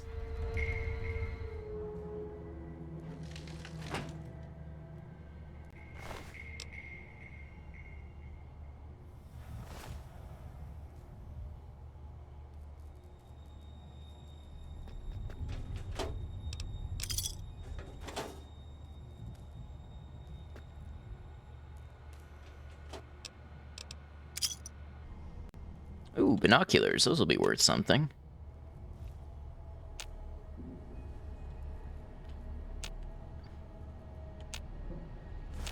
I grabbed the book.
some purified water. We're getting low on that.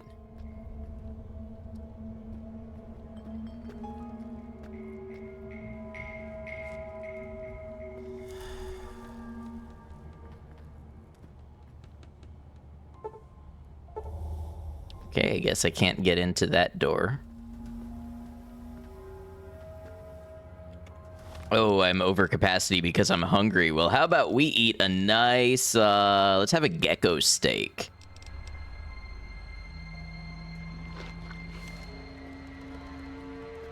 Not so hungry now, are you? We're up to 1345 caps.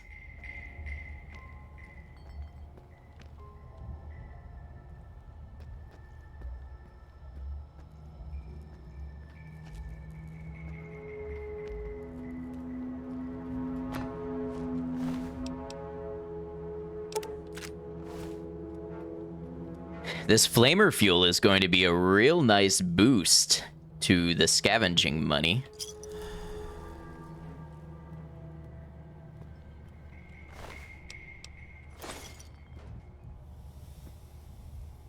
Not to mention any bottle caps laying around.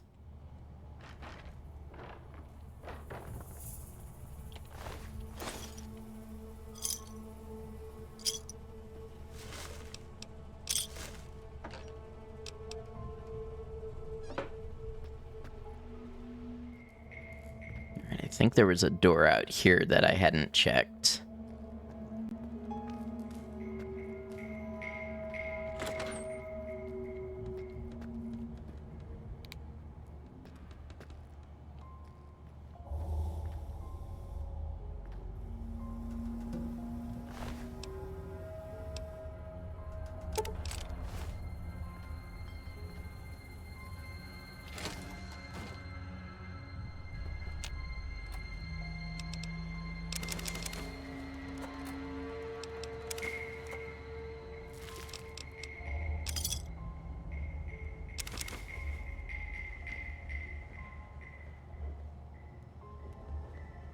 Another poor scavenger gone before us.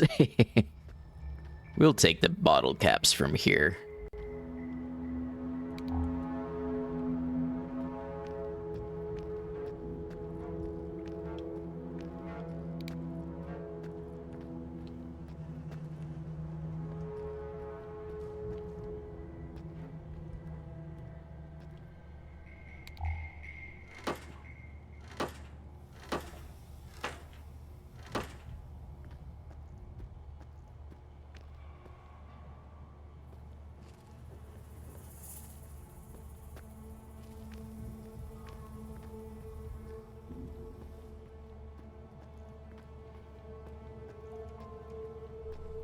Okay, let's see if we can make our way back and find a place to cash out.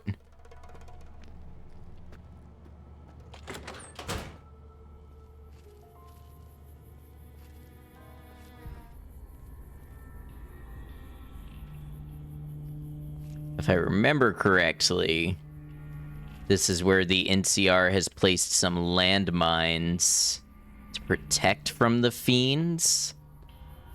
So we will have to keep that in mind. Yeah, landmine, I see it.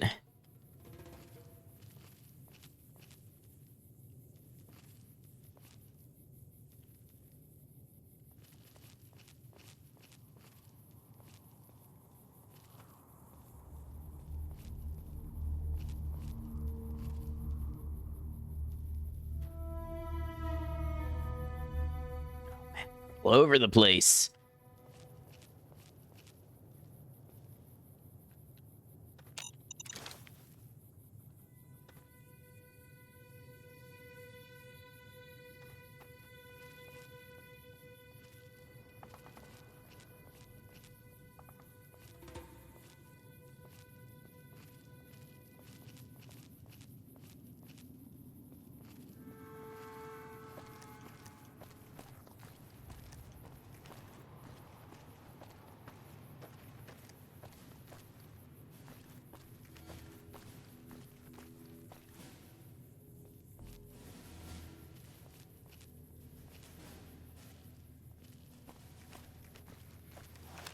All right, that's Camp McCarran.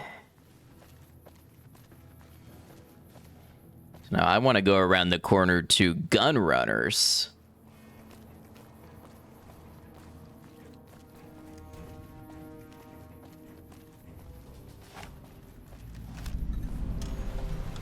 Welcome, sir or madam. All right, let's see what we can sell here. 9 iron, some frag mines, flamer fuel, BBs.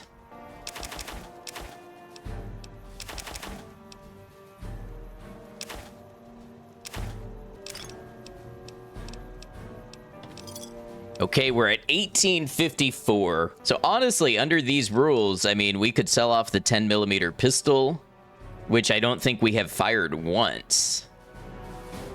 But even if we don't sell off high-priced items, like let's say we sell off the 10mm ammo, 44 ammo, 12 gauge, 20 gauge,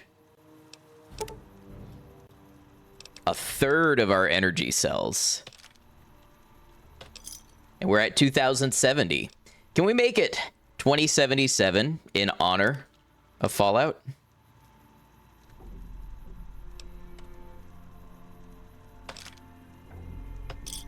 $2077 caps. We've done it. As a scavenger, we have managed to get all of the money that we need to get into the strip with no quests, no murdering, no stealing, only scavenging and selling what we earned and reclaimed from the wastes. And we did it at level, what level are we? Level 3. Low level because when you're not questing, you're not killing people, you're really only getting XP from discovering places. All right, now I got to turn the music down before we go into the strip because it will play copyrighted music. Honestly, the devs should have just looked into the future and foreseen that people were going to stream and that DMCA would still be an issue, and just not used copyrighted music. It's that simple.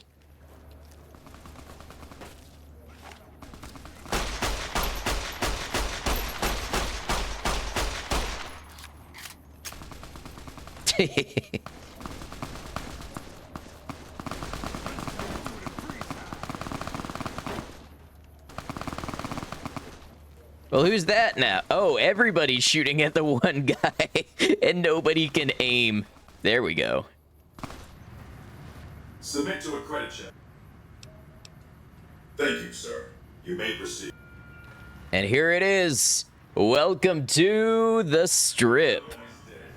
I think we proved that as a scavenger, you can absolutely survive in New Vegas with just what you pick from the land, and honestly, a minimum of violence.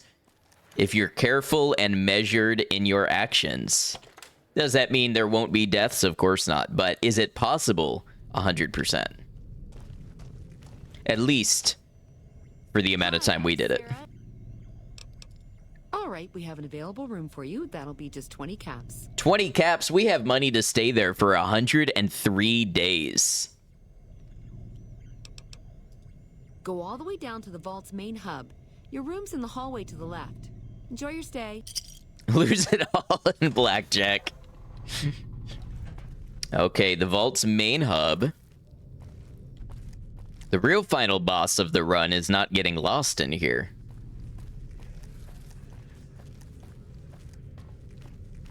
All the way down to the... Is this it? Is this my bed? This looks like a bed or a room for a lot of people. We're gonna give ourselves a nice 14-hour nap. Wake up at 7:30. Thirsty? Why don't we have a sink? Look, clean water. Look at the situation we've managed to buy for ourselves with less than a week of scavenging. Can we sit here? And that's our adventure. our experience as a scavenger in the Mojave Desert, without any special privileges reserved for a protagonist or a main character of the game, we nonetheless managed to crawl our way through the harsh wasteland, keep ourselves fed and watered, and honestly with good quality food. We got good equipment, we got a nice soft bed with running water, and we've got money to do it for several months without having to step back out into the desert and scavenge for more. It looks like, absolutely yes, you can survive as a normal everyday scavenger in Fallout New Vegas. Thanks for being a part of it.